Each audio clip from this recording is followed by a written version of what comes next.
We are taking a look at the answers to questions from Part B-2 of the August 2019 Chemistry Regents exam. Let's do it. Looking at a statement here that says that the only naturally occurring isotopes for nitrogen are nitrogen-14 and nitrogen-15. Ah, yes, one of our favorite vocabulary words for the Chemistry Regents exam, isotopes. You have two atoms of the same element, same number of protons, different number of neutrons. That's why you see different numbers here. These are mass numbers, protons plus neutrons. Let's get to the questions.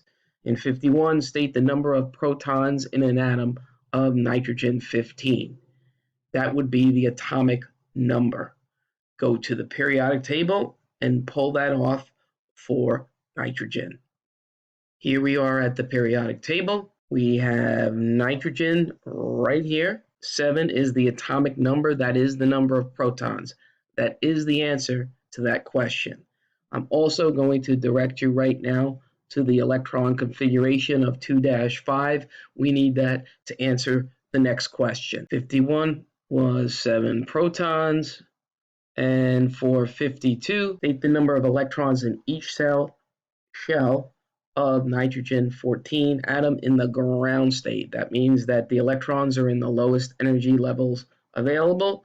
We have 2 electrons in the first shell and 5 in the second shell. Let's move on to 53.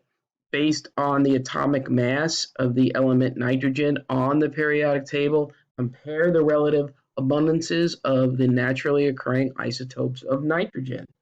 Well, we were told up here in the statement that we have nitrogen-14 and nitrogen-15. When we look at the atomic masses on the periodic table, those are the decimal point numbers. The reason being is it is what's called a weighted average. Usually one isotope of an atom shows up more than the others. Let's take a look. For nitrogen, if we take a look at the atomic mass, it rounds to 14. In fact, it's very close to 14. What that tells us is nitrogen-14 is the most abundant isotope of nitrogen that exists in nature. And that answers that question. Maybe I was a little too rushed in answering it. Let's reread this. It asks you in 53 to compare the relative abundances. Of course, nitrogen-14 has a higher relative abundance than nitrogen-15. That's probably better wording. The more specific you can be with your answer, the easier it is for you then to get the points. Moving on, 54 through 56, we're using the information here given in the table. For 54, identify the substance in this table that is a liquid at STP. Well, we're given melting points and boiling points. What we're looking for is, of course, what's going to be a liquid between those 2 points. If you think of a heating curve, the liquid is here between the melting point and the boiling point. Now, the temperature we're at is standard temperature. If you forget what that value is, or you're not sure, or you don't want to guess, look at the front of the reference tables. A, we're looking at reference table A. Here it is, standard temperature. 273 Kelvin is going to work for us because the other temperatures were given in Kelvin. We are looking for the melting point and boiling point that are on either side of 273, and we'll just go through them one by one. It can't be HCl, can't be NO, definitely is not F2. However, 273 fits with bromine, so Br2 is our answer. For 55, state in terms of strength of intermolecular forces why I2 has a higher boiling point than F2. I2 has a greater strength of intermolecular forces.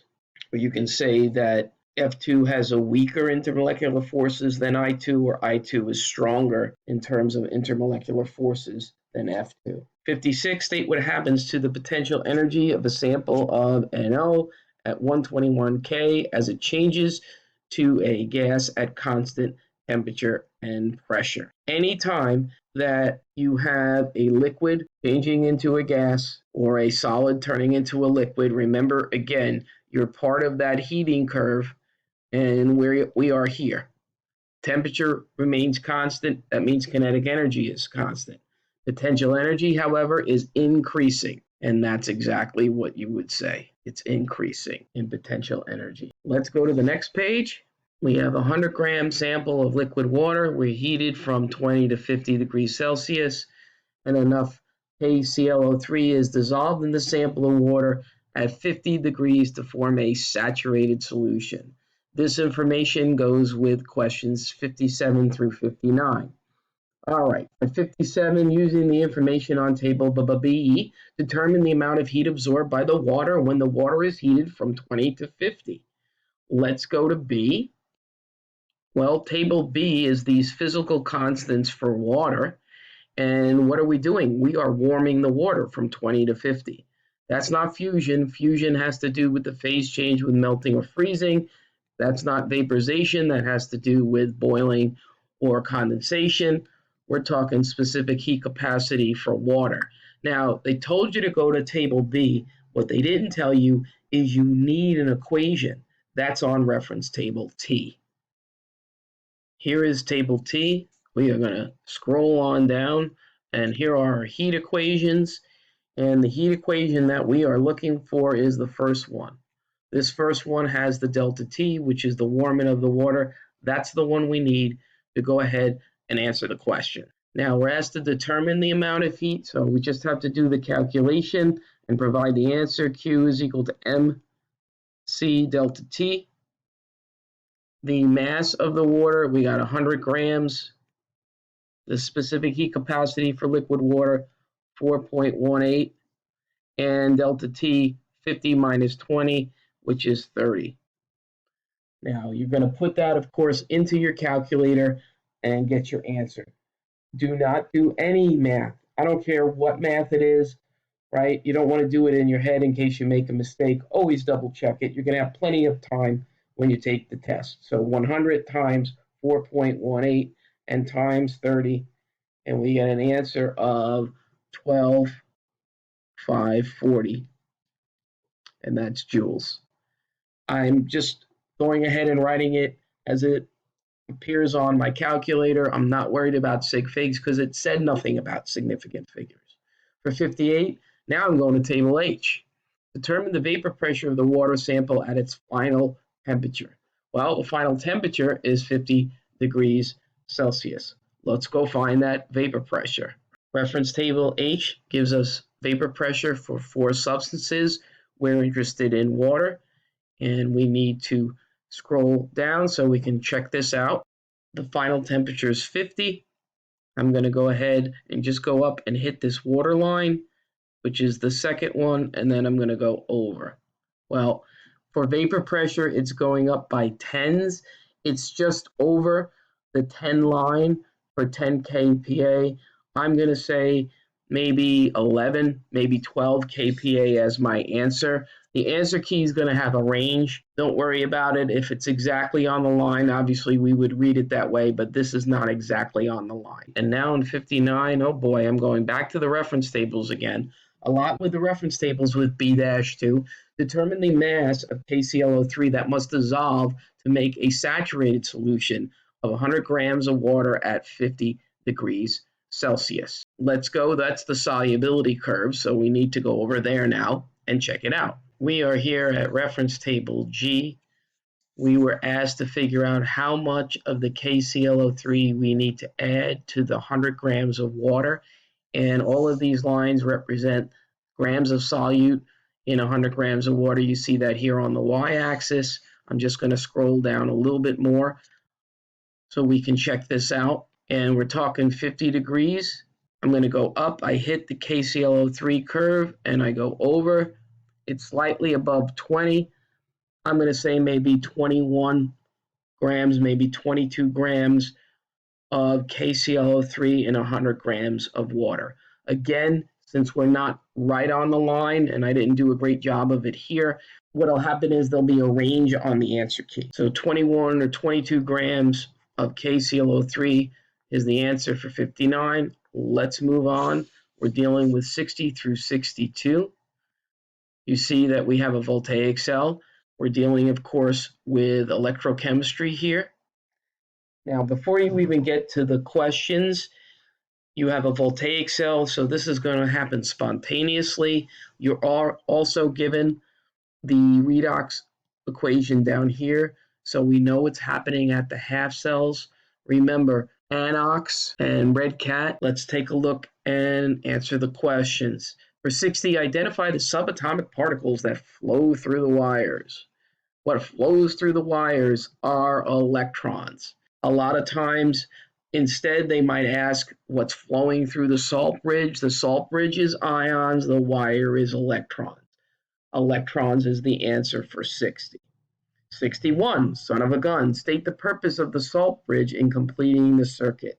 And that is to allow ions to flow. You might want to call it ion migration. And then finally in 62, write a balanced equation for the half reaction that occurs in the copper half cell when the cell operates. Well, if we take a look at copper, we have the reaction. We have copper ions becoming copper atoms.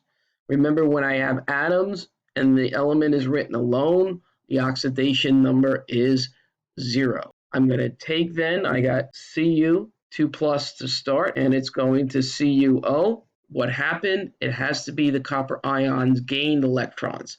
How many? It gained 2, because 2 negatives plus 2 positives equals 0.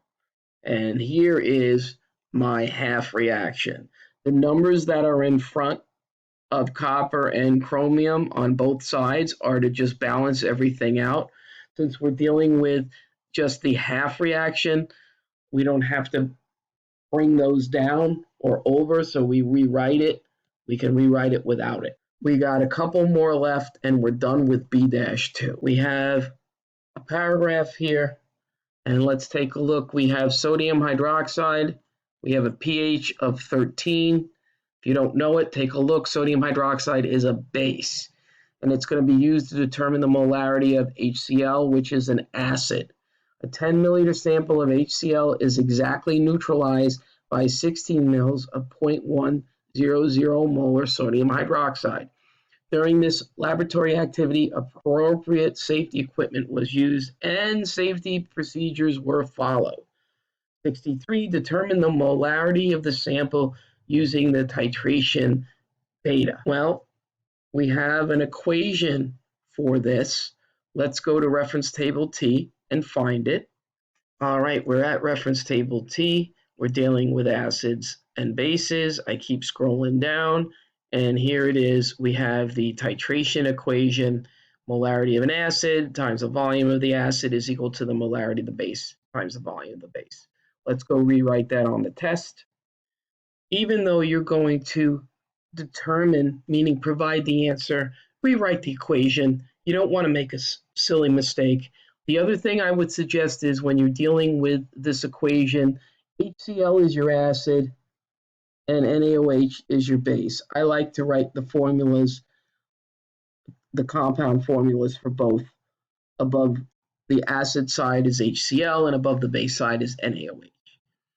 All right, we need to know the molarity of the acid. That's our X, if you will. The volume of the acid was 10 mils. Now, I don't have to worry about units because I'm just going to get the answer. And what do we have? We had a molarity of the base, which was 0.1, and the volume of the base was 16 mil. All right, now we're going to solve for X. It looks simple enough, but what's our rule? We're going to go ahead, put it right in the calculator. I got 0.1 times 16, and I'm dividing by 10, and I get 0.16 for the molarity. If you want to put the 0 in front, you can. But it's 0.16 molar. For 64, compare the hydronium ion concentration to the hydroxide ion concentration when the HCl solution is exactly neutralized by the NaOH. When HCl and NaOH are exactly neutralized, we have a pH of 7. That means our hydronium ion concentration, which is H3O plus, is equal to the hydroxide ion concentration of OH minus. So they're equal. For 65, this is the last question in part B2. Determine the pH value of a solution that has hydrogen ion concentration 10 times greater than the original NaOH solution. Even when I have an acidic solution or a basic solution, I have both my H plus ions, also known as the hydronium ions, and hydroxide ions in solution. The original NaOH solution, let me erase all of this, given in the problem, is 13. That's where we're starting. If we have 10 times more hydrogen ion or hydronium ion concentration, that means that the pH is dropping by a factor of 1. So the new pH here is 12. That ends part B2. We got part C left. What happens is I see a lot of students that do part A, then they tend to drop off with part B1, more with part B2, and then even less with part C. When you are going over Regents questions, go over all 4 parts. Check out part C2 and keep working hard. Good luck.